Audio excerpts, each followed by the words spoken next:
Ya sabar, sabar, sabar. Hah? Jangan terlalu Oh, oke, ambisi oke. dulu. Sabar, sabar. Ditahan dulu. Ya, jadi 400 mata yang memandang yang ada di bawah, silahkan di-follow dulu akunnya Ustadz Hanapi. Karena ini akun satu-satunya yang hidup. Ya, minta tolong kepada teman-teman 400 penonton yang ada di bawah. Minta tolong dulu di-follow akunnya Ustadz Hanapi. Muhammad Hanapi, silakan. Ya, minta tolong dulu ya. Atau debater-debater muslim yang ada di atas, silakan di-follow dulu. Ya teman-teman, dan kedua adalah dibantu tap-tap layar supaya komal kita kuat. Ya silakan dilanjutkan teman-teman, lanjut. Yang dibahas itu Bapak Putra Roh Kudus katanya nggak bisa dipisahkan dan tidak pernah terpisah. Silakan aku katanya kau pinter, silakan terangin. Apa pertanyaan nih? Bapak Putra Roh Kudus, Bapak Ya. Putra Roh Kudus katanya tidak pernah terpisahkan. Anda setuju nggak tuh? Nggak setuju saya. Oh nggak setuju. Berbeda nih Iya. Kristen nih. Iya, namanya Kristen yang cerdas aku nih. Gimana Oke sih? oke oke. Menurut Anda Bapak sama Yesus beda atau sama? Beda lah. Oh pinter. Yang mana? Yang mana yang maha kuasa? Bapak atau Yesus? Bapak. Bapak pinter. Beda kamu Apalagi? sama Kristen. Ya beda Ya, jauh. mestinya kamu yang lawan Kristen yang ini tadi bukan kami. Nah, itu dia. Menurut tadi Kristen yang satu katanya nih, Bapak di surga itu sudah pensiun karena kekuasaannya semua sudah diberikan kepada Yesus. Anda setuju? Nggak setuju. Pinter. Ini baru cerdas ini. Ya silakan.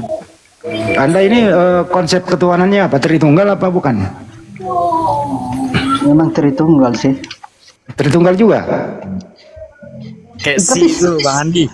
Dia bilang memang tunggal sih. Ada sihnya sih kan ada kenapa? Ada sih gitu loh. Lanjut. Iya. Katolik apa ke Protestan, Bang? Protes.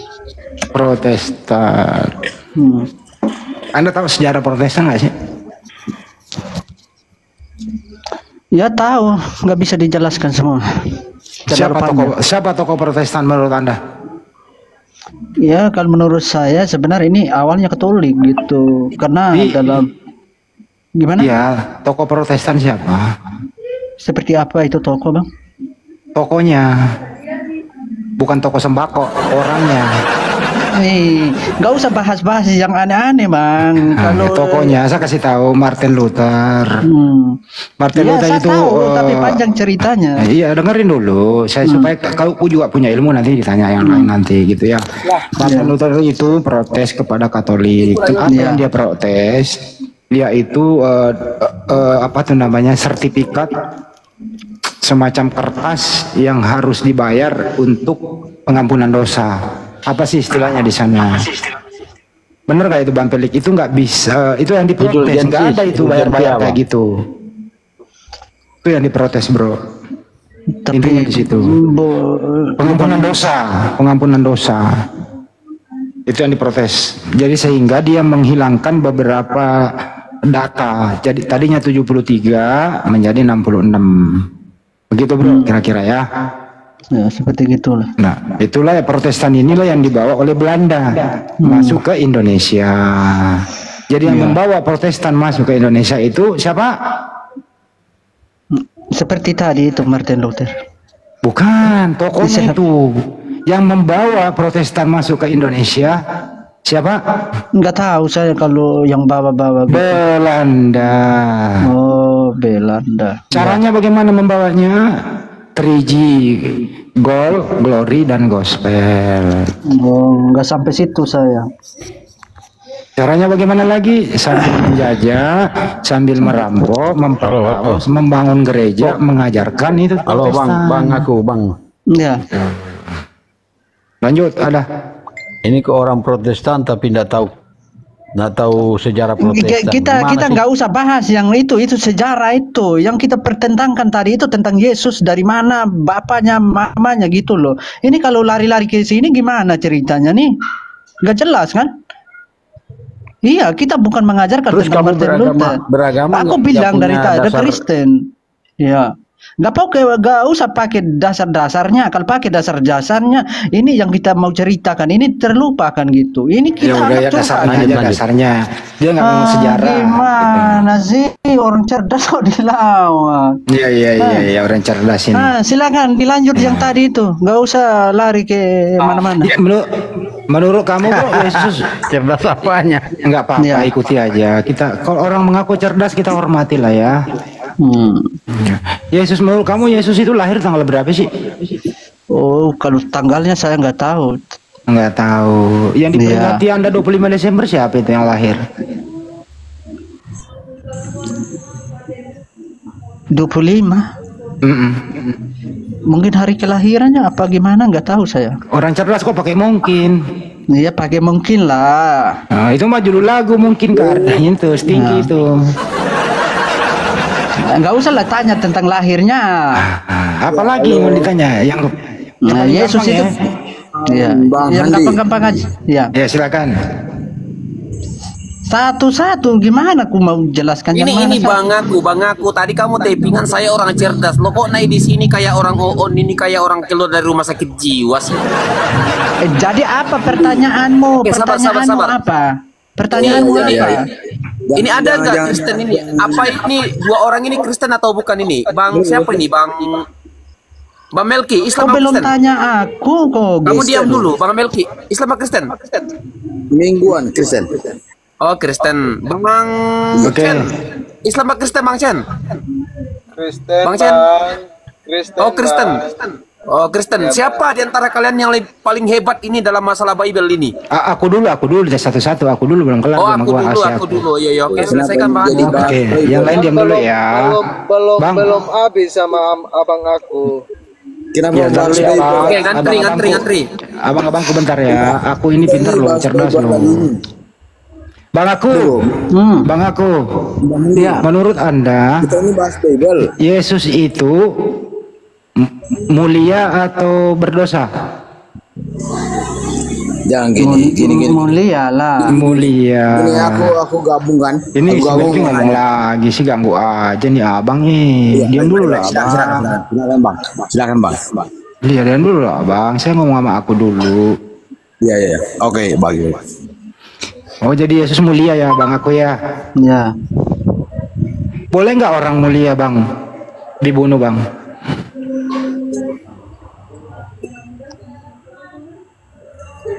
Orang mulia dibunuh. Boleh nggak bang? Menurut perintah Tuhan nih, menurut perintah Tuhan, Yesus yang mulia ini boleh nggak dibunuh bang?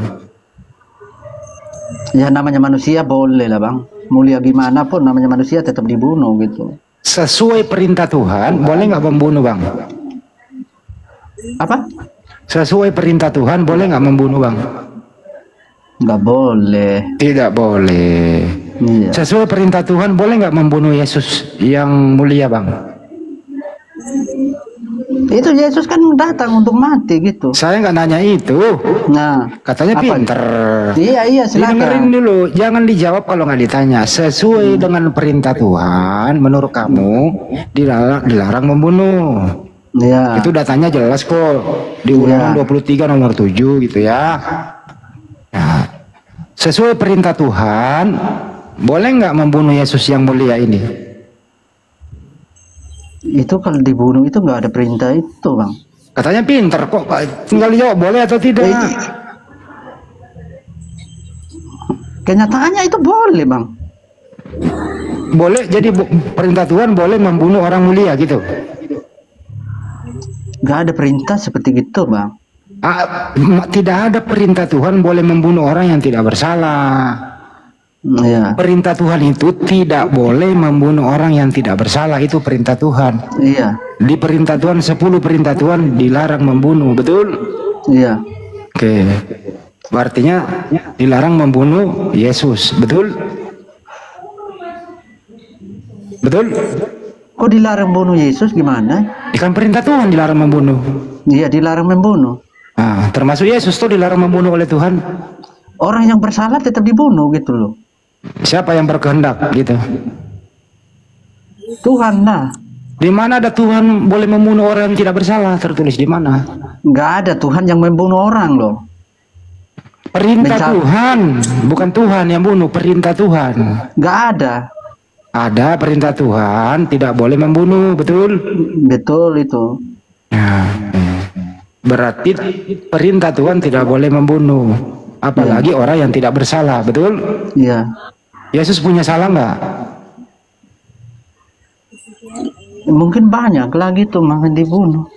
Ah, jadi Yesus banyak salahnya. Ya banyak lah. Oh, teman-teman Kristen yang lain, Yesus banyak salah katanya nih, jadi wajar dibunuh. Bukan salah dirinya, salah umatnya manusia ini. Nah, gitu saya yang nggak nanya berdosa. umatnya, saya Makanya nanya dia Yesusnya. serahkan diri untuk dibunuh. Ah, katanya Gitu loh. pintar gimana sih? Pintar Gini kok bang, gini. bang. Abang itu cuma belajar Bible-nya aja bang. Ini saya pemiliknya bang. Iya. Iya, ini mah Seharusnya sederhana. sedikit tidaknya aku lebih benar daripada abangnya yang Iya, belajar. Anda yang gitu. benar, makanya saya mau belajar sama Anda gitu loh. Nah, Nah, sekarang saya tanya, Yesus punya salah nggak? nggak punya, Nggak punya. Boleh nggak membunuh orang yang tidak bersalah? nggak boleh. Jadi tidak boleh membunuh Yesus yang tidak punya salah ya. Nah, terus kehendak siapa sehingga Yesus mati di tiang salib? Kehendak siapa? Itu dari perkataannya. Kehendak siapa? Perkataannya sendiri. Waktu Herodes nanya dia, apakah kamu benar anak Allah?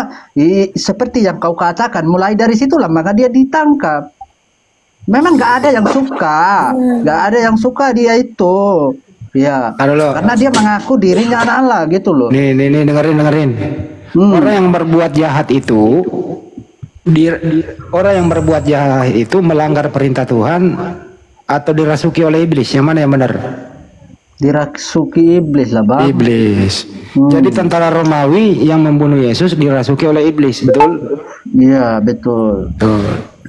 Jadi kehendak siapa tentara Romawi membunuh Yesus? Kehendak siapa? Iblis lah mungkin bang. Kehendak iblis, berarti bukan kehendak Tuhan. Iya. Nah, pintar. Jadi Yesus mati di tiang salib, kehendak iblis. Iblis, bukan kehendak Tuhan. Pintar. Kok saya ini dari orang pintar ya? Iya. Udah cukup, selesai. Udah jujur dia.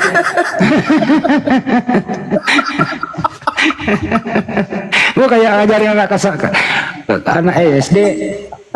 Emang pertanyaanmu yang itu siapa? Jawab yang itu gimana sih?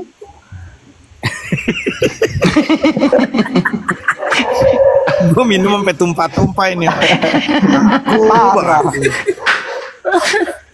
Ustaz hadapi, baru saja kita dapat orang yang cerdas ini. Iya. Aduh, Bang Handi.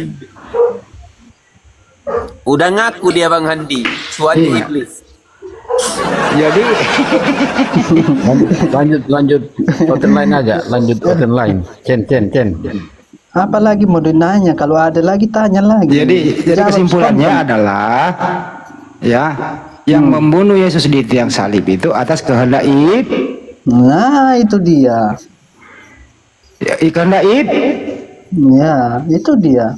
Kok itu dia? Kehendak Iblis. Ya, itu dah iblis semua.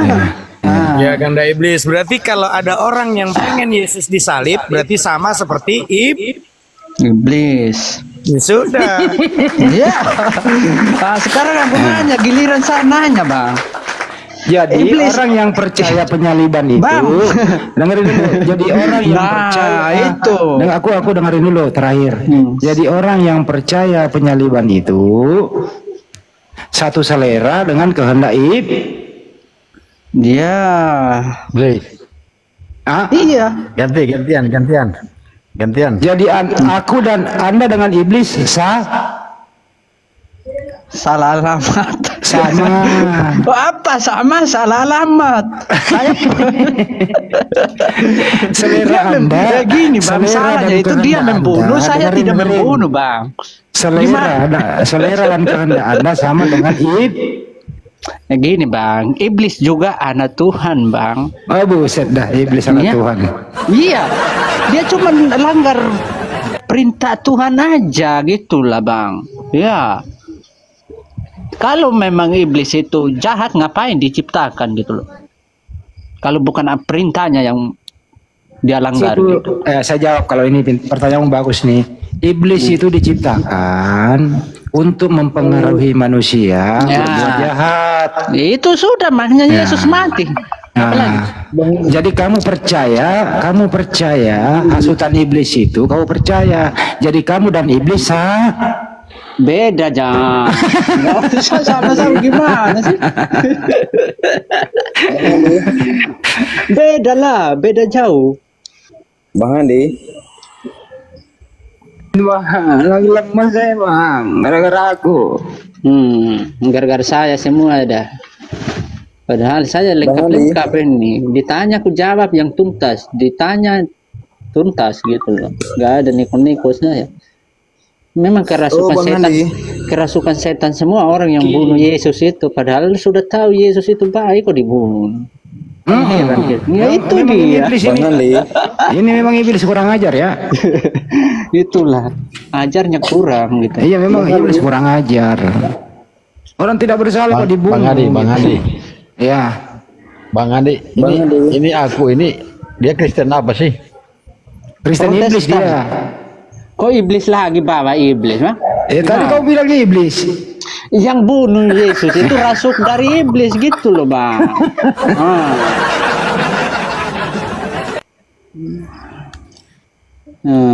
Bukan pengennya kan Yesus disalib, betul enggak? Ya iblis.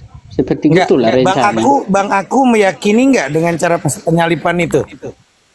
Seperti apa? Kalau memang Yesus itu disalib, Bang aku meyakini, mengimani nggak Yesus itu tersalib? Memang secara kelihatan saya memang Yesus itu disalib gitu, tapi salah Yesus itu disalib nggak tahu. Saya tanyanya gini, Bang aku mengimani nggak Yesus itu tersalibkan? Iya, karena nyata gitu. Iya beriman, betul nggak? Iya. Berarti beriman sesuai dengan keinginan Wah. Kok bisa gitu, Bang? Parah nih. Aku kehendak iblis ingin Yesus mati, betul? Iya, iya. Kehendak aku ingin iblis mati atau tidak? Gimana iblis itu kita kasih mati dia? Kalau ulangi ini dengerin dulu baik-baik. Iya, silakan. Kehendak iblis ingin Yesus mati, betul? Iya. Kehendak kamu ingin Yesus mati atau tidak? Nggak ada saya seperti gitu, Bang. Kehendak kamu, iman kamu, Yesus mati atau tidak? Kamu bertanya tadi, kamu ingin Yesus mati, kamu gitu kan? Saya nggak ingin Yesus mati gitu. Kamu mau nggak? Kamu percaya nggak Yesus mati disalib? Iya, percaya Yesus percaya. Mati. Berarti kepercayaanmu sama dengan kepercayaan iblis, betul? Kok bisa iblis, Bang? Ya iblis kan mau Yesus mati, kamu juga mau Yesus mati sama? Enggak, saya nggak mau Yesus mati. Oh nggak mau Yesus mati? Iya, gimana? Halo. Kok libat-libatkan saya gitu? Kalau Yesus nggak jadi mati, kamu dosamu nggak ditebus dong. Ya berarti iblisnya itu baik kalau gitu. Nah, itu kan gitu. Aduh. Iya. Kacau ini. Itu yang sorun malah Yesus itu bersyukur sekali gitu. Ini bisa diprotes sama Protestan nih aku ini. Iya, saya mengatakan yang kenyataan saja. Ini orang cerdas kok dilawan.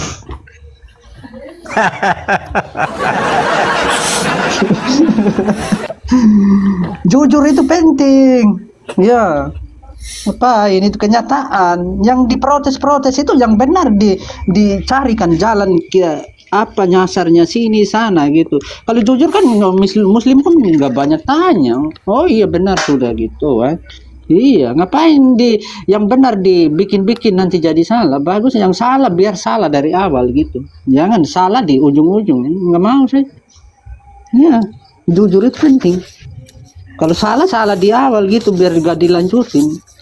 Jangan dilanjutin terus akhir-akhir salah. Itu kan berat saudara-saudara.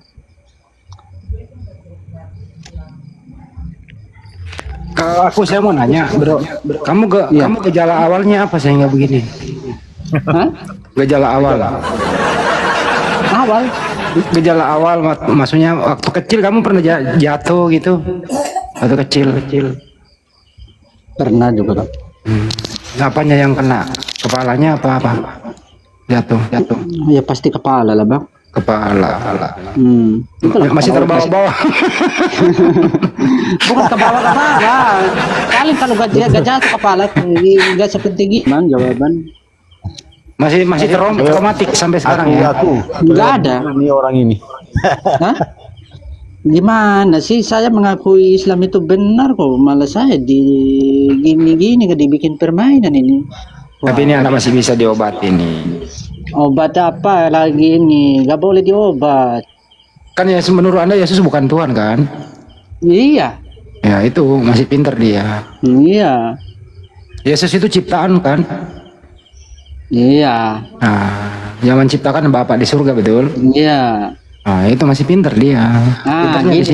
Gini bang, aku jelaskan kenapa. Ya. Sabar dulu kali kasih dulu. Gini bang, aku sabar dulu biar. Gini, kenapa Kristen yang lain Yesus itu dituhankan, tapi Kristen yang lain itu gini bang, Yesus itu bangkit dari maut, dari kematian, maka Yesus itu dibilang Tuhan bang. Iya. Betul itu.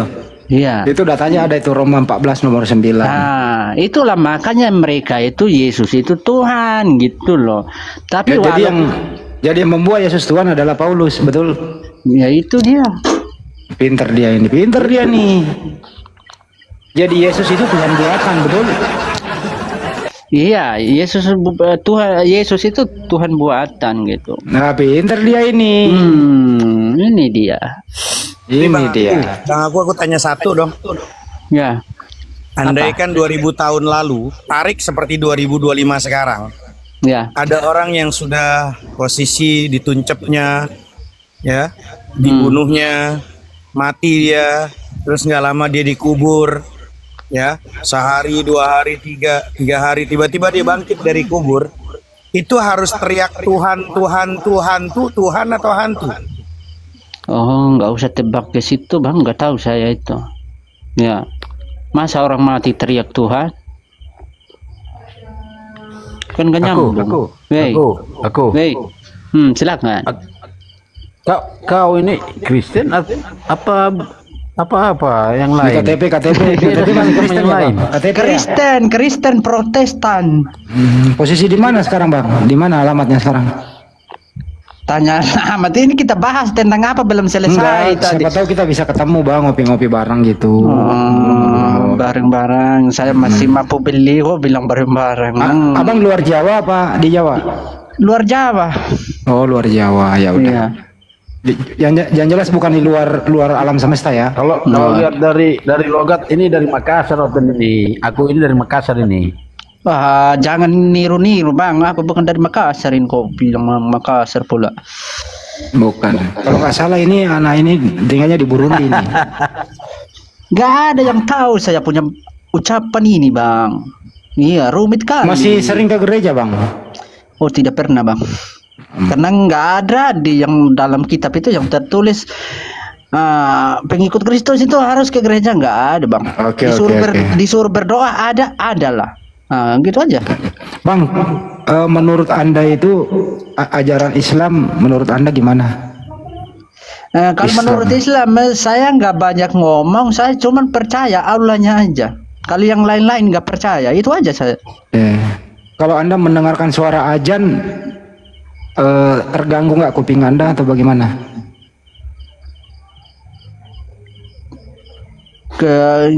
Nggak ngaruh sih, cuman dengarnya itu kok aneh gitu, kayak ada yang tuli yang dipanggil gitu loh. Oke.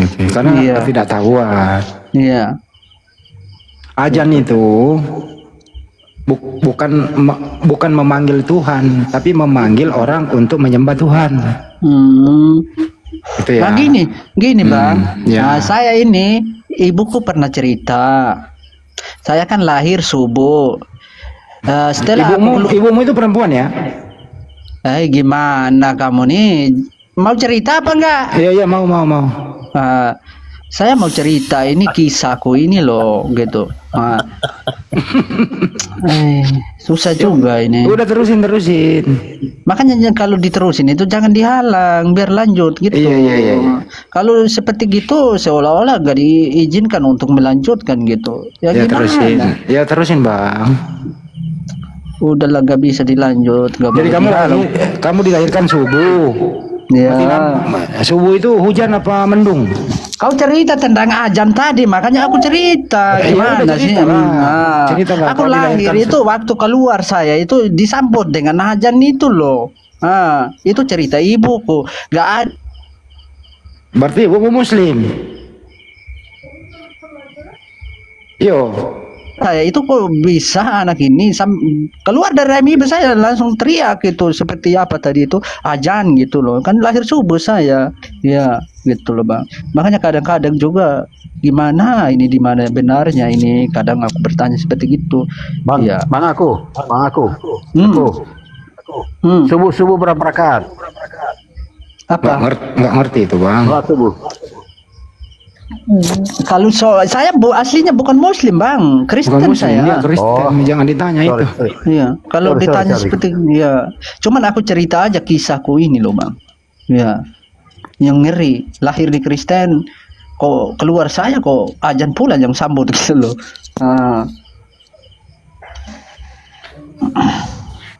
Makanya saya itu nggak boleh menjatuhkan satu sama lain. Ya, makanya aku ambil posisi tengahnya aja, yang benar, yang salah tetap salah, yang benar tetap benar. Kenapa yang lain Kristen itu nggak paham-paham? Karena mereka itu menutupi gitu loh, nggak mengaku itu Yesus anak manusia dibilang Tuhan. Nah itu nyata-nyatanya kalau seluruh manusia ketahuannya itu dia lahir dari manusia ya, Yesus manusia gitu. Yang bikin mereka bedakan itu dia mati terus bangkit naik ke surga. Ini Tuhan lah, ini dia sendiri sudah Tuhan ini. Kalau memang Yesus mati itu berarti dia mati terus gitu, seperti Nabi Muhammad mati terus. Tapi menurut gitu. ibu kamu waktu kamu lahir itu langsung apa ya, kepalamu ada mengalami benturan dikit katanya, benar nggak? Enggak Bang, cuma saya itu nggak tahu waktu dulu aku kecil itu masih merangkap kata cerita ibuku sih. Aku lihat nenekku itu gitu ceritanya, terus saya itu telantuk kepalaku. Sekarang masih apa ya, ada benjol, tapi nggak benjol itu nggak kelihatan, sudah dulu tenggelam katanya, ini miring nanti kalau besar katanya. Ya, sekarang enggak, udah lurus kembali. Yang lain aja Bang ada yang lain pusing nih. Orang cerdas kok bilang pusing, emang ada salahnya saya tadi perkataanku di mana? Coba jelaskan. Bisa di framing oten yang lain Bang. Aku itu ada game over itu coba. Kristen tapi tidak percaya Yesus. Gomer, Islam apa Kristen Bang Gomer? Shalom. Oh, salon.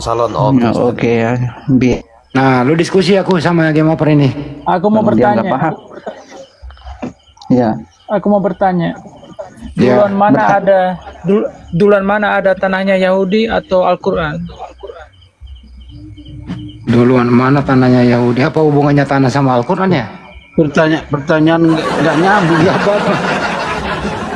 Ini lain lagi oten ini.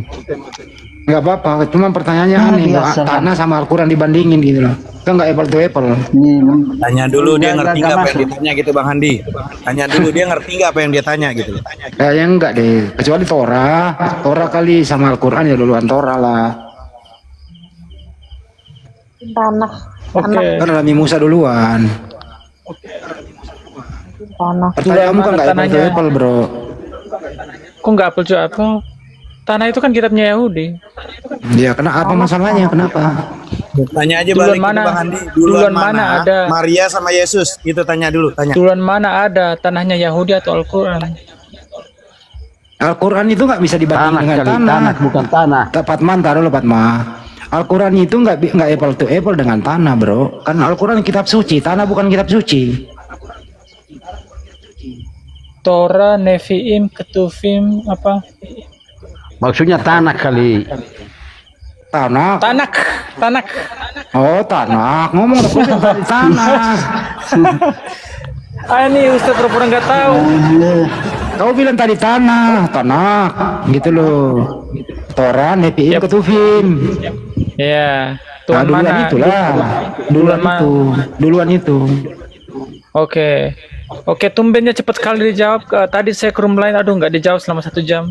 Oke. Ya memang Anyway, nggak bisa dipungkirkan duluan Nabi Musa daripada Nabi Muhammad. Gimana sih lo? Ada yang pintar, ada yang cerdas, dan ada yang waras, Bang. Ntar dulu aku, apalagi Pintar, cerdas, pertanyaannya. waras gitu.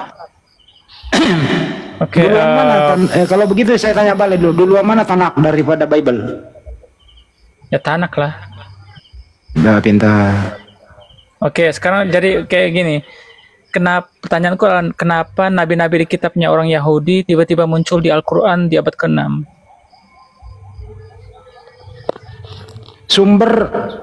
Sumber wahyu itu dari Sang Pencipta Allah Subhanahu wa taala. Allah Subhanahu wa taala menurunkan wahyu kepada Nabi Musa. Terus mengisahkan kembali kepada Nabi Muhammad bahwa pernah ada nabi sebelum kamu. Jadi sumbernya cuma satu, ya wajar saja. Nggak ada masalah. Cuma di Al-Quran itu dengerin.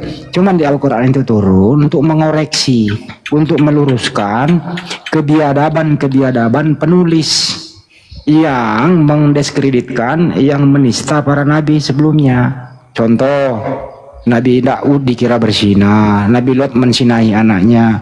Al-Quran datang nggak ada yang kayak gitu. Semua para nabi itu maksum, semua nabi itu disayangi oleh Allah. Al-Quran itu bisa bilang semuanya begitu.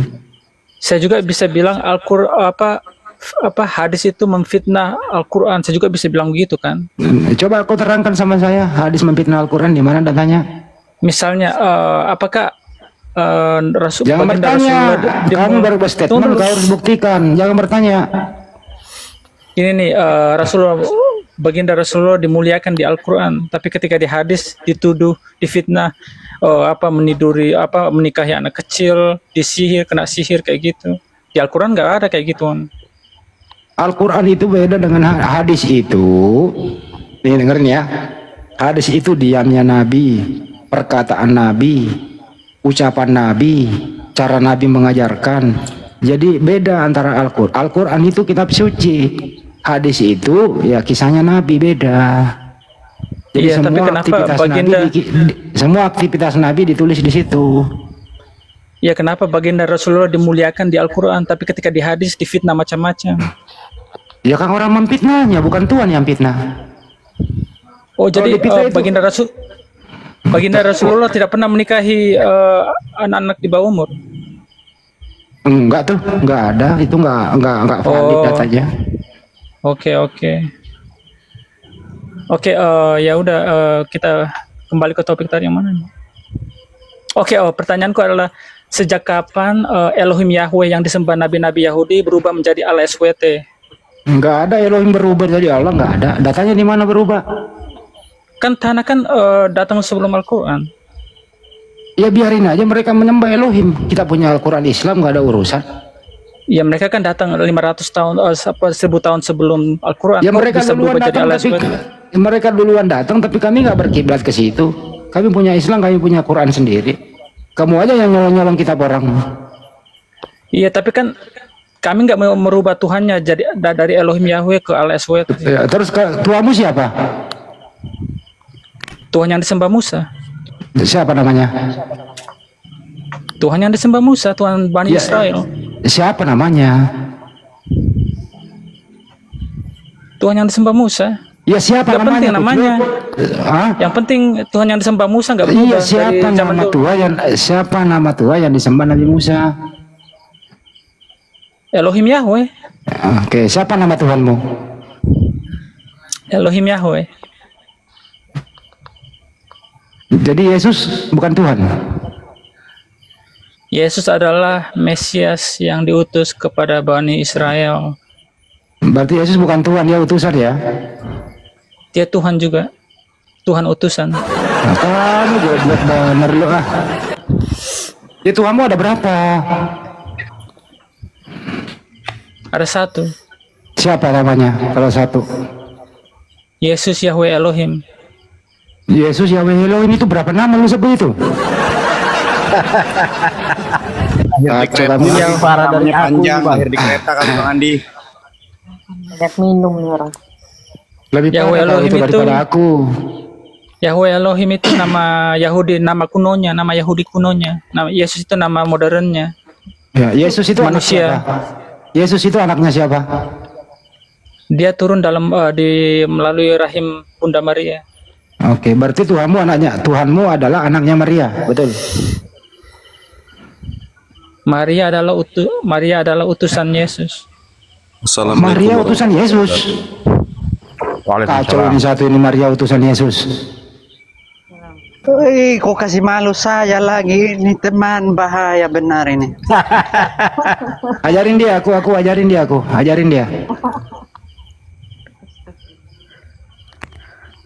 Masa Maria utusan Yesus? Maria tidak lebih tinggi daripada Yesus. Maria tidak lebih tinggi dari Yesus. Tapi dia dimuliakan. Game over saya tanya, mana lebih tua Maria daripada Yesus? Kalau masalah daging Tuhan Maria, kalau masalah roh Tuhan Yesus. Diulang. Karena dialah Yahweh Elohim. Diulang sebentar dulu Pak Fatma. Saya diulang ya. Yesus punya dua natur. Iya, Yesus punya dua natur, manusia dan roh. Manusianya itu lebih tua Maria, kalau manusianya, kalau rohnya ya lebih tua Yesus lah. Rohnya ilahinya. Rohnya Yesus itu termasuk anak Maria nggak? Tidak, dagingnya aja. Yesus di dalam kandungan itu punya roh atau tidak? Waktu dalam kandungan? Punya. Isi kandungannya Maria itu anaknya Maria nggak? Iya. Oke. Berarti jasmani dan rohani Yesus anaknya Maria, betul? Betul. Tapi kau bilang rohnya Yesus bukan anak Maria kok. Jasmaninya anak Maria, rohaninya dia anak Allah. Waktu Yesus dikandung dia punya roh nggak di dalam dagingnya? Iya, rohani surga. Nah, berarti itu anaknya Maria juga toh? Enggak, itu Roh Kudus. Na'udzubillah min dzalik. Ini Yesus nih pernah jadi bayi nih. Itu bayi itu anaknya Maria nggak? Iya. Ya, mana lebih tua Maria daripada bayi itu? Ya, tua Maria lah. Tua Maria. Berarti lebih tua Maria daripada Tuhanmu, betul? Jasmaninya lebih tua Maria. Rohnya lebih tua. Rohnya? Kekekalan dari rohnya udah kekekalan dari sebelum dunia diciptakan. Di dalam diri bayi ini ada roh. Banyak ngomong aja, itu anak manusia, bro. Lebih kacau udah ini. Nyata itu udah dalam kandungan mengandung manusia, nggak ada Allahnya, nggak ada roh, nggak apa. Macam-macam lah kau tambah nih. Berarti yang nyabut nyawa Maria adalah Yesus. Kacau semua ini. Iya, Yesus lagi lah itu yang nyabut. Ya anak durhaka berarti. Masa anak dipanggil Tuhan kan nggak masuk itu, kasih malu saya. Kamu bukan Kristen, nggak usah pura-pura Kristen lah. Wih, nggak usah nyamar kamu. Ini parah. Yang nyamar kamu siapa kok? Mulai sudah dari tetangga sebelah sana di Kristen. Kamu Kristen. Protestan. Kamu Protestan apa Katolik? Karismatik. Nah itu dia. Kasih malu-malu saya. Kok kasih malu saya? Ini Yesus mengandung, Bunda Maria mengandung Yesus. Kok bilang darahnya saja, daging saja. Gimana dipisah-pisah? Yesus itu bukan satu kok. Kalau dipisah-pisah, kalau dia tak pisah-pisah gak normal lahirnya, Bang. Kamu jangan tergiring sama opininya Muslim. Enggak tergiring. Ini orang cerdas ini. Abang orang R, cerdas R yang ini ngomong Kristen ini. juga ya? Abang R Kristen juga ya? Abang R. Bang Radit ini Kristen, Protestan. Dia Bang Radit ini Protestan. Coba debat diskusi sama Game Over ini, Bang Dahandi kasih mereka berdua diskusi bang. Agak bingung kita ini bang. Udah itu bukan diskusi dia, ini memperebutkan anak Tuhan ini, ada bayi. Udah, terusin. Terusin. Udah memperebutkan daging ini, tinggal siapa yang ambil tulang, siapa yang ambil daging ini. Udah mau berantem dia nih. Dia mau over sama si aku ini. Ayo berantem lagi bang. Kabur dia. Kabur dia itu ngomongnya nggak nyambung loh. Udah nyata itu yang Bunda Maria mengandung itu anak manusia. Dia bilang ini ada separuh Tuhan lah, separuh Allah lah, separuh Bapa lah, Roh lagi, Kudus lagi rohnya. Weh, ini berapa macam ini? Heran, kita ngomong jujur aja yang kita tahu kan, yang kita tidak tahu jangan ngarang-ngarang. Nanti ditanya, giliran ditanya benar gak bisa jawab gitu. Nanti lain tempat. Jujur aja, kenapa sih? Jujur, kalau Bunda Maria mengandung anak manusia, jangan bilang ada Allahnya, ada Rohnya, lebih tua Maria lah, lebih tua Yesus lah. Ini yang bikin bingung orang saja. Oten. Terus saya dibilang saya ini menyamar. Apa aku nyamar? Orang cerdas, jujur gimana mau lawan? Buset dah. Mantap. Itu ini parah. Oten teriak oten ini Bang Handi. Oten teriak oten ini. Iya, memperebutkan daging dan tulang. Oten kalau nggak benar, Oten ini yang bikin kasih malu saya. Lebih bagus saya sendiri yang ajar gitu loh, daripada Islam. Tapi yang aku kemarin ini saya dapat informasi, Pak RT nelpon saya. Ini benar apa enggak nih? Kau luruskan dulu. Pak RT bilang kamu katanya kemarin itu membawa lari daging kurban. Apa daging kurban? Saya bukan muslim bang. Oh, bukan kamu yang ambil? Orang yang mengatakan itu dia yang mengambil. Oh, berarti salah informasi. Salah informasi kalau begitu. Salah alamat itu. Ya, kan saya cuma konfirmasi doang. Oh gitu. Artinya itu bisnis itu ya. Artinya itu bisnis ya. Iya, nggak usah gosip-gosip gitu. Nggak enak sama RT. Iya Pak RT yang ngomong. Berarti Pak RT salah informasi gitu ya. Ya, itulah kadang Pak RT juga ya maklum. Kenal kan Pak RT? Pak Markus? Nggak kenal saya. Lah, RT sendiri nggak kenal kamu, ini gimana sih? Kau bawa lari daging kurban itu saya tidak tahu bang.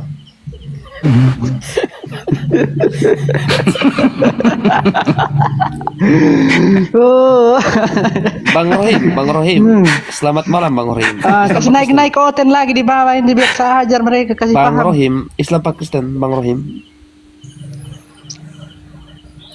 Bang Rohim, selamat malam. Tidur dia itu, tidurnya ngorok itu dia.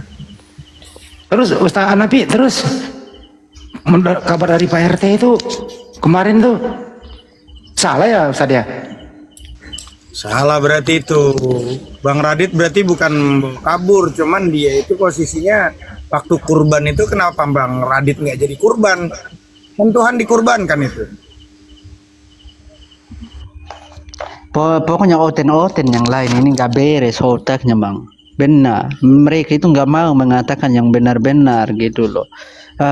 Kalau memang Yesus itu Tuhan, kenapa dia berdoa? Kalau Yesus itu Tuhan, kenapa dicoba iblis? Iblis itu pintar juga gitu, karena dia tahu iblis itu pintar, makanya Yesus itu manusia biasa, maka dicoba. Lu tahu nggak Yesus itu waktu hidup bersyahadat dia? Kamu percaya nggak dia bersyahadat? Dia berdoa gitu, nggak pakai ikrar. Seperti apa itu mah? Itulah Yohanes 17:3. Bahasa Arabnya begini, asyhadu alla ilaha illallah wa asyhadu anna Yesus Rasulullah. Itu bahasa Arabnya, terjemahan ke bahasa Arab. Artinya Yesus berkata hanya ada satu-satunya Tuhan yang benar dan aku adalah utusan Tuhan. Itu ikrar itu bro. Ya kalau benar bang, ya benar lah bang. Itu ikrar itu, cuma diterjemahkan ke bahasa Arab ya seperti tadi. Iya, kadang-kadang kalau bahasa Indonesianya ya kayak gitu. Itulah susahnya bahasa Arab ini. Kita mau belajar tentang agama, belajar dulu bahasa Arabnya. Itu parahnya kan. Parah di situ, banyak orang yang bertahun-tahun mau belajar baca yang benar, malahan belajar dulu Arabnya. Kalau nggak tahu Arab kan sampai kapan? Ya harus tahu lah bang, anak kecil bisa kok. Iya, kadang yang lain kan nggak sama semua. Ya karena Bang. abang malas. Gitu loh. Radit kalau mau belajar sepeda harus jatuh dulu kah? Atau belajar dulu kah? Atau langsung bisa bawa sepeda? Jangan yang bawa sepeda sih, aku dulu kemarin waktu di kecil katanya jatuh dari ayunan. Iya. Nah, itu kan bukan, saya kan merangkap gitu bang, jatuh saya, kepala saya masuk ke batu-batu gitu. Gitu. Sampai gitu. Sampai gitu. Sampai gitu. Sampai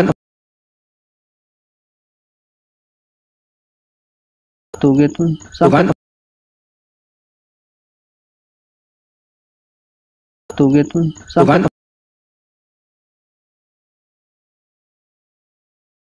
gitu. Sampai gitu. Sampai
Cuma dalam bahasa Yunani menggunakan Theos, dalam bahasa Ibrani menggunakan Elohim. Gitu. Jadi kalau bilang pohonnya adalah Paulus sebagai mengaku-ngaku Yahudi, dia asli orang Yahudi, keturunan Lewi, bukan Lewi. Dia asli orang Yahudi, orang Farisi gitu. Jadi dia orang Yahudi, orang Farisi yang kemudian bertobat. Dulunya dia penganiaya Kristen, kemudian dia bertobat dalam Kisah Rasul pasal 9. Jadi Paulus itu bukan sebuah pohon yang kemudian dikatakan nabi palsu dalam Matius pasal 7, itu keliru. Tapi lagi-lagi perspektif. Ya. Jadi setiap orang berhak untuk memberikan pendapat, tetapi yang menentukan kebenarannya adalah mereka sang pemilik Alkitab, seperti itu. Yes. Oke, lanjut. Ya, mute-nya dibuka dulu, Gurunda. Bang Zuma, mute-nya. Iya, baik. Ya, alhamdulillah kalau ternyata El juga itu adalah dewa, Theos juga ada dewa, ya lengkap lah. Makanya saya katakan tadi, saya tidak ingin meniru-niru itu. Tuhan saya adalah Allah yang maha suci lagi maha tinggi, gitu ya. Amin, amin. Terus kemudian ketika pendeta mengatakan tidak bisa dipisahkan, sayangnya itu tidak ada validasi. Penggunaan kitabnya Yahudi ke Kristen itu tidak ada validasinya. Kenapa? Karena terbatas oleh pengakuan Tuhan sendiri dalam Mazmur 147, data 19, data 20. Firman yang datang kepada Yakub dan aturan-aturan yang datang kepada Israel tidak diberikan kepada bangsa lain. Ulangan 33 nomor 4, hukum yang datang kepada Musa adalah milik kepunyaan Yakub. Terus kemudian diterangkan juga di dalam Yeremia 31, 31, 33, Tuhan akan mengadakan perjanjian baru dengan Bani Israel dan Bani Yehuda. Aku akan memasukkan hukum Taurat ke dalam batin setiap mereka. Dan tidak ada hukum kitab Tanak itu diwahyukan untuk bangsa asing, itu nggak ada.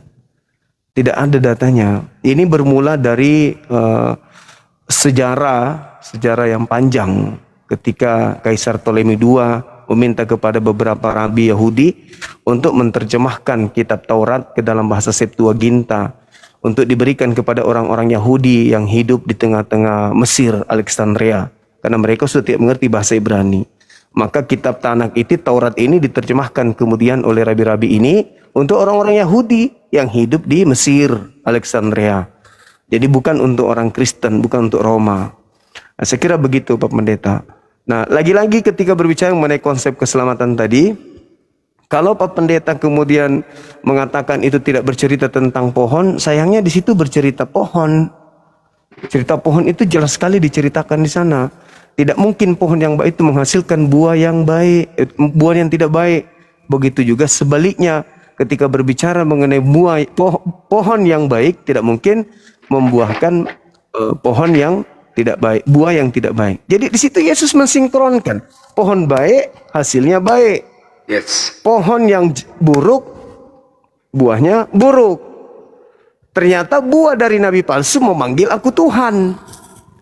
Di luar Yahudi yang tidak melakukan kehendak Bapa memanggil aku Tuhan berasal dari pohon yang tidak baik. Maka pohonnya harus ditebang. Siapa pohon dari kekristenan ini? Ya Paulus, Pak. Yesus tidak pernah mengajarkan ibadah minggu. Yesus tidak pernah mengajarkan menyembah dirinya. Yesus tidak pernah mengajarkan makan babi. Yesus tidak pernah menghalalkan seluruh makanan. Yesus tidak pernah mengajarkan tidak bersunat. Tidak pernah mengajarkan dirinya untuk disetarakan dengan Elohim. Tidak pernah mengajarkan dirinya diutus untuk non-Yahudi. Jadi pohonnya ini jelas adalah berbeda dengan apa yang diajarkan oleh Yesus itu sendiri kepada Bani Israel. Jadi ya silakan aja kalau saudara saya ini mengatakan itu perspektif sebagai seorang Muslim, saya katakan ya itu juga adalah perspektif seorang Kristen terhadap klaimnya kepada orang Yahudi yang bernama Yesus. Karena Yesus itu pengikutnya hanya orang-orang Yahudi saja, bukan non-Yahudi. Ketika ada orang non-Yahudi datang kepada Yesus di Matius 15 itu justru dikatakan Yesus sebagai, mohon maaf, sebagai guguk. Padahal sudah bertemu langsung, beriman kepadanya. Tapi tetap aja disebut guguk. Jadi kalau itu aja disebut guguk, bagaimana dengan orang Kristen yang hidup 2000 tahun setelahnya? Lalu kemudian kembali yang tadi, yang memanggil Yesus Tuhan itu di luar Yahudi, di Kristen tak ada yang lain. Tidak ada Islam tidak, Hindu tidak, Buddha tidak, ateis tidak. Komplotan Kristen inilah yang memanggil Yesus Tuhan, tapi tidak melakukan kehendak Bapa. Maka pohonnya yang harus ditebang. Karena yang mengajarkan Kristen Paulus, bukan Yesus.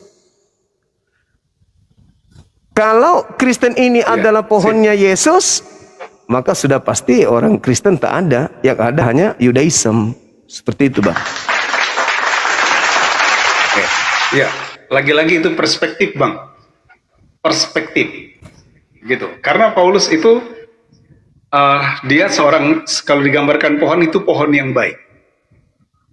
Gitu.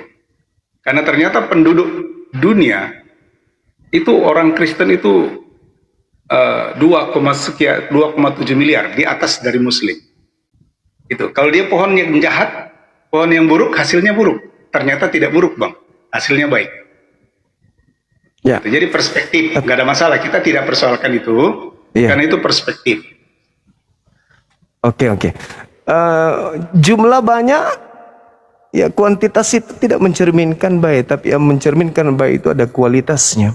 Kalau jumlah banyak itu ditegaskan oleh Yesus di dalam Matius 24 nomor 4 nomor 5 ketika murid-muridnya naik ke Bukit Zaitun bertemu dengan Yesus dan Yesus ditanyai oleh gurunya, apa tanda kedatanganmu dan tanda akhir zaman ini? Yesus mengatakan, waspadalah kepada penyesat yang datang kepadamu dengan memakai namaku dan berkata, akulah Kristus. Mereka akan menyesatkan banyak orang. Jadi kalau banyak orang itu ya justru dicurigai bahwa mereka inilah penyesat-penyesat itu. Ya, oke, itu perspektif, Bang. Karena kalau kita menggali ini tentang nabi palsu, itu lain lagi perspektif Kristen, Bang. Cuma saya tidak akan menyebut dan saya tidak akan mengurus soal itu. Yang pasti itu perspektif yang Abang katakan, perspektif. Karena Paulus itu sukses dia memberitakan Injil, kemudian banyak orang bertobat percaya pada Yesus sebagai Tuhan dan Juru Selamat. Paulus memberitakan Yesus sebagai Tuhan dan Juru Selamat, dan orang-orang percaya kepadanya. Bukan, sekali lagi, Kristen bukan pengikut Paulus. Dan Paulus tidak pernah mendirikan Kristen. Begitu. Tapi Kristen adalah pengikut Kristus. Gitu. Oke, baik. Kalau berbicara mengenai Kristen pengikut Kristus, saya mengiyakan. Betul, Kristen ini memang pengikut Kristus. Tapi Kristus yang mana? Karena menurut Paulus ada Kristus lain. Di dalam 2 Korintus 11 nomor 4, Paulus sendiri mengatakan ada Yesus lain. Yesus juga mengatakan ada Yesus lain. Di mana Yesus mengatakan ada Yesus lain? Yang tadi Matius 24 itu. Jadi kalau ada orang berkata ada Mesias di sini, ada Mesias di sana, jangan kamu percaya. Sebab Mesias palsu dan nabi-nabi palsu akan datang melakukan banyak mujizat, sekiranya mungkin akan menyesatkan orang-orang pilihan juga. Artinya kalau Kristen ini pengikut Kristus, sedangkan Kristus anak Maria hanya untuk Bani Israel, polanya adalah kitab Tanakh, maka Kristen ini pengikut Kristus yang mana? Karena mereka bukan Bani Israel dan polanya bukan kitab Tanakh. Yesus mengatakan itu, waspadalah kepada penyesat yang datang kepadaku dengan memakai namaku. Nah, Kristen dari Antioquia menyebar sampai ke seluruh bumi itu membawa nama Yesus. Yesus dibawa-bawa, dan orang Kristen mengatakan Yesus itu adalah Kristus. Mereka akan menyesatkan orang banyak. Kalau kami Nabi Muhammad, kalau Kristen Yesus Kristus. Penyesat itu membawa-bawa nama Yesus Kristus, dan dia akan menyesatkan banyak orang. Orang Hindu tidak membawa Yesus Kristus, orang Buddha tidak membawa Yesus Kristus, orang ateis tidak membawa Yesus Kristus. Hanya Kristen yang menjajakan Yesus Kristus ke seluruh penjuru bumi. Ingat, Matius 24 nomor 3 nomor 4. Waspadalah agar kamu jangan disesatkan, sebab akan banyak orang datang dengan memakai namaku. Kristen memakai namanya Yesus dan berkata, akulah Kristus. Kristen mengatakan Yesus itu Kristus. Mereka akan menyesatkan orang banyak. Nah, pertanyaannya, siapa mereka ini? Yang membawa nama Yesus dan mengatakan Yesus itu adalah Kristus. Siapa orang banyak itu, Bang?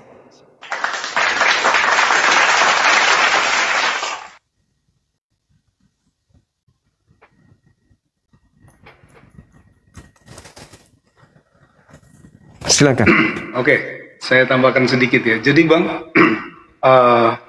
olah Abang membaca Alkitab itu saya selalu bilang menggunakan perspektif. Kenapa?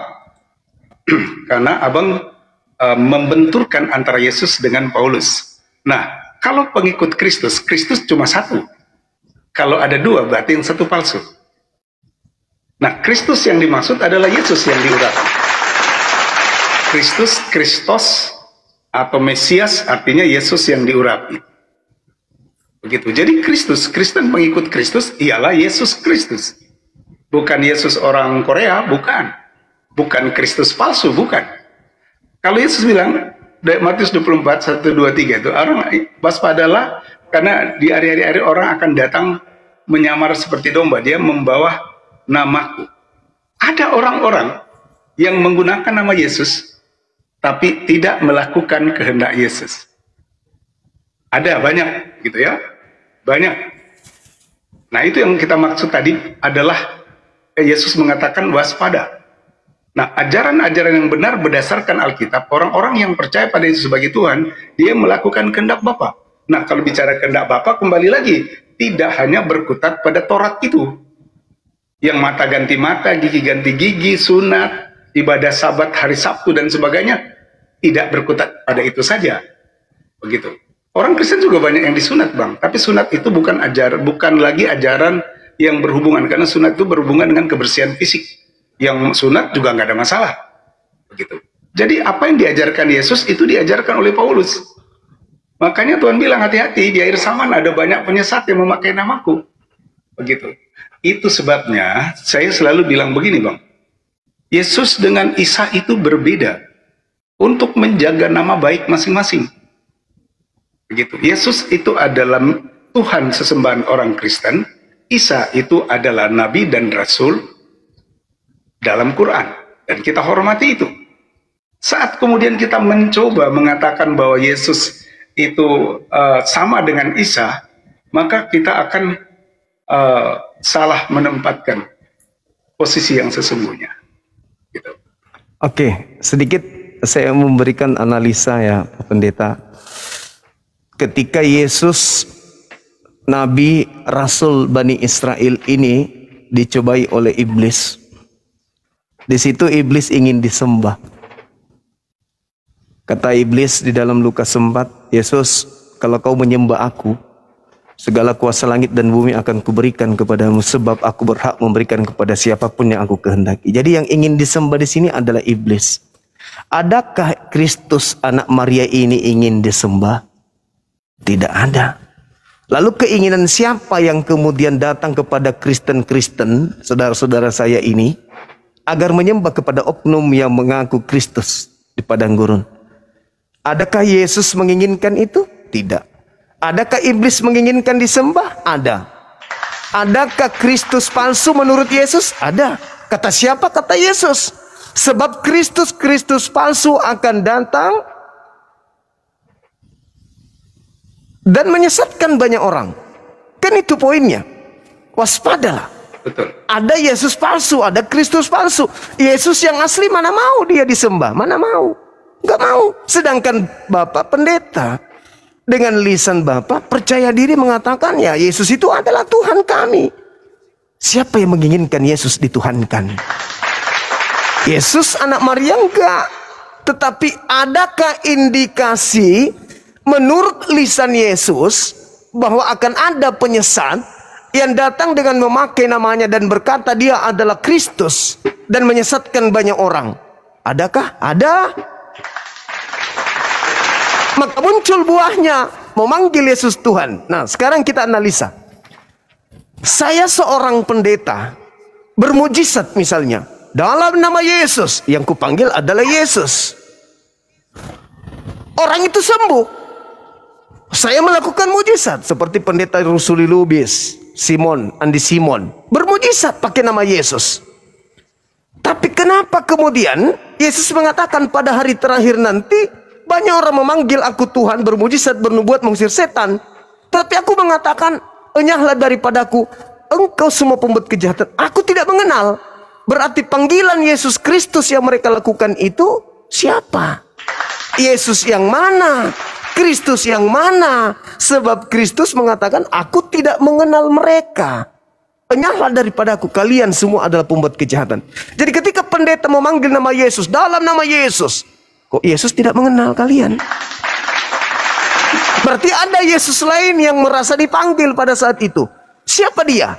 Itulah yang dimaksud oleh Yesus yang menyesatkan banyak orang. Makanya dalam Matius 24 nomor 24, Kristus palsu. Sebab Kristus palsu dan nabi-nabi palsu akan datang, banyak melakukan mukjizat sekiranya mungkin menyesatkan murid-murid pilihan. Murid-murid pilihan siapa? Mereka yang datang di Bukit Zaitun. Berarti penyesat ini mengaku bertemu dengan Kristus, tapi yang ketemu itu bukan Kristus anak Maria, tapi Kristus lain. Seperti itu polanya. Tapi kalau Pak Pendeta ini mengatakan itu perspektif, oke, mungkin itu ada benarnya. Tapi izinkan saya ingin tahu siapa banyak orang yang disesatkan oleh Kristus ini. Kalau bukan Kristen yang memanggil Yesus Tuhan, bernubuat, mengusir setan, lalu siapa? Izinkan saya tahu banyak orang yang memakai nama Kristus. Kalau bukan Kristen, lalu mana orang banyak itu? Hindu tidak, Islam tidak, Buddha tidak, ateis tidak. Kandidat satu-satunya hanya Kristen. Kalau bukan Kristen, lalu mana? Kemana harus saya lihat? Gak ada. Kristen satu-satunya kandidat. Seperti itu. Silakan Pak Pendeta. Iya. Oke. Terima kasih. Ya gitu. Jadi seperti itu Bang Juma ya. Jadi Bang Juma membaca ayat-ayat menggunakan perspektif Abang, sehingga kemudian pengertiannya jauh dari isi kitab itu sesungguhnya. Sama sekali tidak nyambung ya. Jadi Matius pasal 7 itu yang dimaksud dengan nabi-nabi palsu itu, Mesias palsu itu bukan Paulus. Tidak. Bukan juga orang Kristen. Tidak juga. Jadi orang-orang yang memanggil Yesus yang tidak melakukan kehendak Bapa di surga. Nah, kehendak Bapa di surga, kawan-kawan menafsir hanya soal sunat lah, Allah Subhanahu wa taala dan sebagainya. Oh, no ya. Bapa di surga itu Yahweh. Dan apa yang diajarkan oleh Paulus sama dengan diajarkan oleh Yesus. Selagi Yesus masih hidup menggunakan media manusia, dia tidak minta disembah.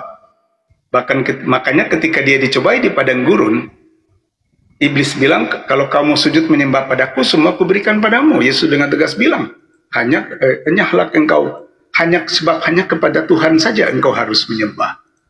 Jadi Yesus selagi dia masih menggunakan media, dia mengajarkan manusia agar menyembah Bapa di surga. Dia tidak bisa dia bilang menyembah dirinya sendiri, tidak. Kenapa? Karena dia masih hidup dalam daging. Jadi orang Kristen tidak pernah menuhankan Yesus nih keterangan ya. Jadi kalau ada orang bilang Kristen itu menuhankan Yesus, itu tidak benar. Kecuali menggunakan perspektif seperti itu gitu ya. Jadi orang Kristen tidak pernah menuhankan Yesus. Yesus memang Tuhan. Dia firman yang menjadi manusia. Setelah 33,5 tahun dia mati, bangkit, kemudian naik ke surga. Dia tidak menggunakan tubuh manusia lagi. Dia Tuhan sejati, seperti itu. Jadi sesembahan kami adalah Yesus Kristus Sang Mesias yang adalah firman menjadi manusia. Selagi dia masih menggunakan tubuh, tidak ada yang menyembah dia. Begitu. Tapi kemudian setelah 33,5 tahun dia mati, dia adalah Tuhan sejati. Seperti itu, Pak. Iya. Jadi teman-teman sekalian, dimanapun sahabat berada yang nyimak ini uraian-uraian Pak Pendeta dan uraian saya itulah cerminan siapa di antara dua agama ini akan selamat. Jadi silakan dinilai. Jadi gini, ungkapan terakhir ini penuh dengan dogma, bukan perspektif lagi, tapi doktrin dan dogma. Ketika Yesus yang anak Maria setelah naik ke langit, bla bla bla bla bla, dia tidak memiliki daging lagi, padahal Yesus sendiri mengatakan ketika ia datang kedua kalinya nanti dia datang sebagai anak manusia. Matius 24 yang tadi. Nah, ada satu pelajaran yang sangat berharga, mumpung di sini ada pendeta. Ketika Yesus ditanya oleh muridnya, "Guru, apa tanda kedatanganmu?" Ini sudah pasti Paulus belum masuk kelas. Paulus belum membentuk universitasnya. Nanti di Antioquia baru Paulus membuat universitas atau pengikut-pengikut. Nah, pada saat Yesus dengan muridnya ditanya nih, "Guru, apa tanda kedatanganmu?" Tanda kedatanganku adalah, di dalam Matius 24 itu dijelaskan, tanda kedatanganku seperti kilat yang memancar cahayanya dari timur sampai ke barat. Demikianlah nanti tanda kedatangan saya sebagai anak manusia. Apalagi tandanya? Yesus menerangkan, matahari menjadi gelap, bulan tak bercahaya, bintang-bintang kemudian berjatuhan, kuasa langit berguncang, akan nampak di atas, akan nampak tanda anak manusia nampak di langit.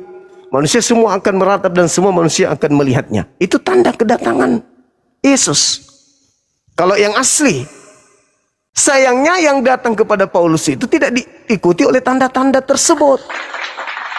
Berarti yang datang itu yang tidak memiliki tanda tersebut, kata Yesus, jangan kau percaya. Jadi apabila ada orang berkata ada Mesias di sini, ada Mesias di sana, jangan kau percaya. Sebab Kristus palsu, nabi-nabi palsu akan datang melakukan banyak mujizat sekiranya mungkin menyesatkan banyak orang. Camkanlah, aku telah mengatakannya terlebih dahulu kepadamu. Jadi apabila ada orang yang berkata ada Mesias di padang gurun, ada Mesias dalam bilik, jangan kau percaya. Itu kata Yesus, jangan kau percaya. Sebab sama seperti kilat menyambar dari timur sampai ke barat cahayanya, demikianlah kelak nanti tanda kedatanganku sebagai anak manusia. Tuh. Berarti ketika murid-murid mendapatkan pengajaran dari Yesus di Bukit Zaitun, lalu tiba-tiba Yesus datang kepada mereka. "Hei murid-murid Yesus, ya paman, kami bertemu dengan guru kalian di Damsik loh, di padang gurun menuju Damsik loh. Nasihat Yesusnya kepada muridnya, percaya atau jangan percaya." Ternyata yang percaya menjadi Kristen, yang tidak percaya tetap menjadi Yudaism. Itu pembedanya Pak Pendeta. Nah, Paulus mengaku bertemu yang percaya, makanya Paulus mengatakan dalam Galatia 1 nomor 15, aku diutus kepada non-Yahudi. Celakanya itu di situ. Seibarat virus, Yesus mengatakan, waspadalah. Ketika ada yang mengaku bertemu dengan aku di padang gurun, mengaku bertemu aku dalam bilik, jangan percaya, dia membawa virus. Jangan percaya, dia membawa virus, dia akan menyesatkan banyak orang. Nah, Paulus membawa virusnya keluar dari Yahudi. Aku diutus kepada non-Yahudi, maka virusnya merebak sampai ke meja Kristen. Itulah yang terjadi. Tetapi Paulus tidak masuk ke orang-orang Yahudi. Aku diutus kepada non-Yahudi. Maka ketika dia bertemu dengan Kristus, murid-murid mengatakan, apa tanda kedatanganmu? Ya, seperti tadi, aku datang, matahari bla bla bla, bintang bla bla bla, dan seterusnya. Apabila ada yang mengaku bertemu dengan Kristus, jangan kau percaya, itu bukan aku. Yang percaya non-Yahudi, Yahudi tidak percaya. Begitu Pak Pendeta. Silakan. Oke, jadi lagi-lagi saya selalu mengatakan perspektif ya. Karena abang membaca Alkitab berdasarkan perspektif. Begitu. Sehingga pengertian yang abang jelas itu keluar dari isi kitab itu sesungguhnya.